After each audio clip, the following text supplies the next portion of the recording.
సరే వల్లభనేని వంశీకి మళ్ళీ రిమాండ్ పొడిగించారట ఈ నెల 22 వరకు. అంటే అసలు బెయిల్ అన్నది ఇంకా వచ్చే ఛాన్స్లు ఏం కనిపించట్లేదా వీళ్ళకి?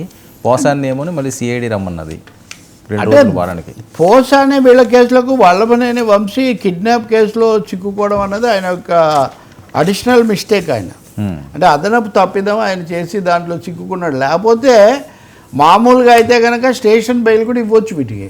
ఏదో రకరకాల కేసులు పెట్టి సెక్షన్లు పెట్టడంతో తిప్పారు, కానీ తర్వాత అందరికీ బెయిల్ వచ్చింది కదా. ఇప్పుడు నిన్న కూడా ఆయనకు వేరే కేసులో బెయిల్ వచ్చింది, గన్నవరం భూమి కేసులోనో దేంట్లోనో బెయిల్ వచ్చింది. కానీ ఆ ఊరటేమీ లేదు, ఎందుకంటే కిడ్నాప్ కేసు ఎస్సీ ఎస్టీ అట్రాసిటీసు అది కొంచెం తీవ్రమైందే. అందుకని ఆ బెయిల్ అయితే ఏమీ వచ్చేట్టు కనిపించట్లేదు. చాలా ఇంకా కొత్తవి కూడా పెడుతూ ఉంటారు. అదే దాంట్లో ఏదైనా బెయిల్ వచ్చే అవకాశం ఉందంటే ఇంకో కేసు దాని మీద బనాయించే ఒక ఇది మోహరించే ఇది కూడా జరుగుతూ ఉంటుంది. ఎందుకంటే వీళ్ళంతా ఎన్ని ఒక ఘనకార్యం ఒక్కొక్కరు ఎన్ని ఘనకార్యాలు చేశారు. నేను ఆ పార్టీ ఈ పార్టీ అనేది చెప్పట్లేదు, జాబితాలు లిస్టులు ఉన్నాయి వాళ్ళ దగ్గర. కాబట్టి కొద్ది రోజులు ఈ అవస్థ ఈ తప్పదు, ఈ నివాసం. ఇంకా కాకాని కేసు అంటే ఆయన ఇంతవరకు ఇంకా పూర్తి ఆయన ఇవి తెలియట్లేదు. అవును, ఎక్కడున్నారు ఏంటి ఎందుకు కనిపించట్లేదు అని ఏదో బొమ్మలు వేసి చెప్తున్నారు, కానీ ఆయన ప్రస్తుతానికి అందుబాటులో లేనట్టే కనిపిస్తుంది. ఇది విదేశాలకు విదేశాలకు వెళ్ళారు, పరారీలో ఉన్నారు, రహస్యంగా ఉన్నారు. వంశీ కూడా చాలా ఆలస్యంగా దొరికాడు అనేది గుర్తుపెట్టుకోవాలి కదా మనం. అవును, తను దొరకడమే కాకుండా ఈ కిడ్నాప్ కేసుతో సహా దొరికాడు ఆయన, ఫుటేజ్తో సహా. అదే ఆయనకు వచ్చింది సమస్య. కాకాని గోవర్ధన్ రెడ్డి విషయం ఏమవుతుందో తెలీదు. ఆయనేమో నేను వస్తాను ఫలానా తేదీన అని చెప్పి రాకుండా అప్పుడు మిస్ చేశాడు. అది కూడా మళ్ళీ ఒక అదనపు అభియోగం అవుతుంది.